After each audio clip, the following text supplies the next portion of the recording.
रेवा ने प्रेम किया था और उसके बाद विवाह। अभी वो बिस्तर पर लेटी हुई अपने गर्भस्थ शिशु को प्यार से सहला रही थी, दुलार रही थी, कुछ कुछ उम्मीदी सी सपनों में डूबी हुई, लेकिन वो खुश नहीं थी। शेषान जिस दिन शराब पीता है उस दिन घर देर से लौटता है। गाड़ी का दरवाजा बंद करने की आवाज और भारी गला सुनते ही रेवा समझ जाती है कि अब उपद्रव होने ही वाला है। नौकर दौड़कर उसे पकड़ता है और जूते उतारकर बिस्तर पर लेटा देता है, लेकिन शेषान सोता नहीं है, तोड़ फोड़ मचा देता है, अश्लील गालियां बकता और घर का माहौल नारकीय बना देता है। बीते 4-4.5 वर्षों में शेषांत उसे लगातार अपमानित करता रहा और रेवा सहमी सहमी उसकी छाया बनी डोलती रही। रेवा असमंजस में थी कि अभी अभी पास ही में सोए शेषांत को ये खुशखबरी सुनाए या नहीं। अगले ही पल वो शेषांत से लिपट गई।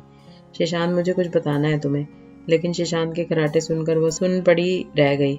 उसकी सांसों से आती शराब की गंध, उफ, रेवा को उबकाई आ गई। शेषांत की अच्छी भली नौकरी थी, लेकिन उसकी सारी तनख्वाह नशे में उड़ जाती। फिर रेवा को भी घर चलाने के लिए नौकरी करनी पड़ी, जबकि उसकी जरा भी इच्छा नहीं थी। शेषांत की माँ जब पहली बार उनके घर आई तो शेषांत ने उनसे कहा, ना मालूम क्यों नौकरी करती है रेवा। कितनी बार मना किया मैंने, तब भी नहीं सुनती। रेवा घृणा से कांप उठी। कितना झूठा है यह आदमी, कितना चंट। वो सोच रही थी कि ये कौन सा शेषांत है जो उसका पति बन बैठा है। बीते वर्षों में हर दिन एक अजनबी शेषांत उसके सामने आ जाता है।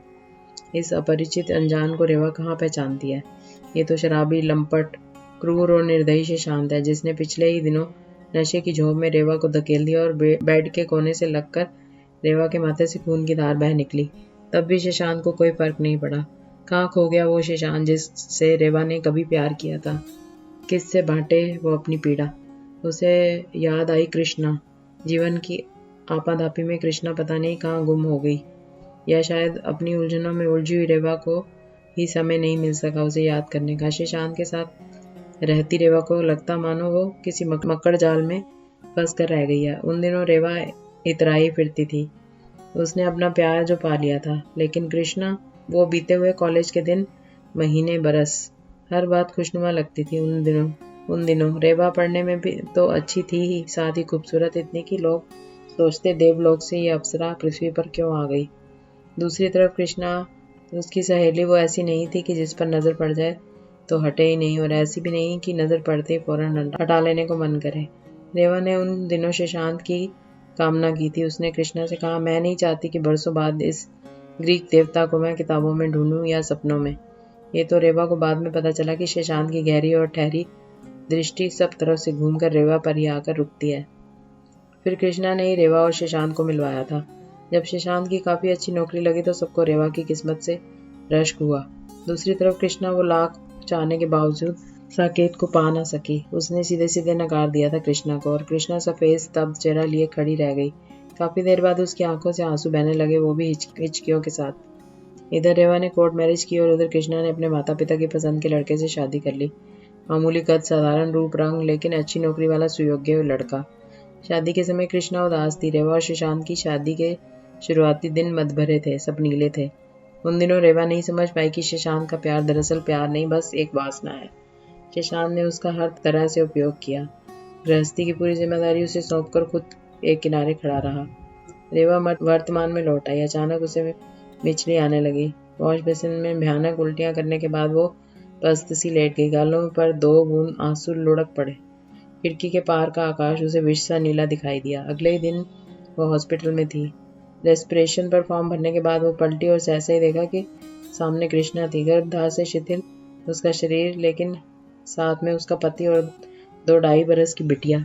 तब की अनाकर्षक कृष्णा के चेहरे पर आज एक अनोखा लावण्य छाया था।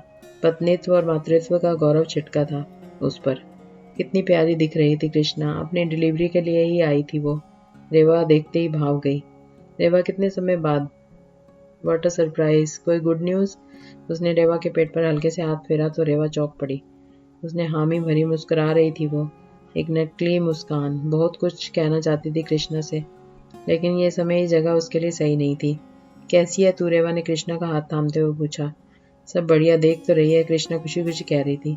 तेरा फोन नंबर मिस हो गया था मुझसे, और मेरा नंबर भी तो बदल गया है, तू भी कैसे कॉल करती मुझे। वो एक बार फिर खिलखिलाई। उसका पति मुग्ध भाव से उसे देख रहा था। बच्ची को उसने अपने सुरक्षित गोद में उठा लिया था। कृष्णा और रेवा ने अपने फ़ोन नंबर एक्सचेंज किए और कृष्णा धीरे धीरे चलती हुई अपने रूम की तरफ बढ़ गई। रेवा का कमरा दूसरी मंजिल पर था। जब रेवा को होश आया तब भी उसकी आंखें पनीली थी। मद्रासी नर्स ने उसकी चादर सही की और कुर्सी पर बैठते हुए कहा, हमारी फ्रेंड को बेटा हुआ है।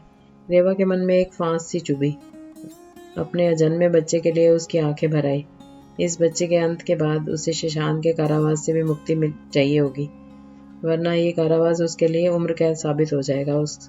उसे फैसला करना ही होगा। रेवा को इस कठोर सच का एहसास हुआ समय बाद हो पाया कि शशांक को मात्र उसकी स्त्री देह से प्यार था, उससे नहीं। देह की धरा पर रोपे गए वासना के अंकुर को नष्ट करके उसने कोई पाप नहीं किया। रेवा ने प्रेम किया था, भले ही एक तरफा, और कृष्णा ने विवाह। आज विवाह जीत गया और प्रेम हार गया। एक समय था जब रेवा को कृष्णा से सहानुभूति हुई थी और आज नहीं। कृष्णा के संपर्क में अब वो नहीं रह पाएगी। उसने अपने मोबाइल में कृष्णा का नंबर ब्लॉक कर दिया।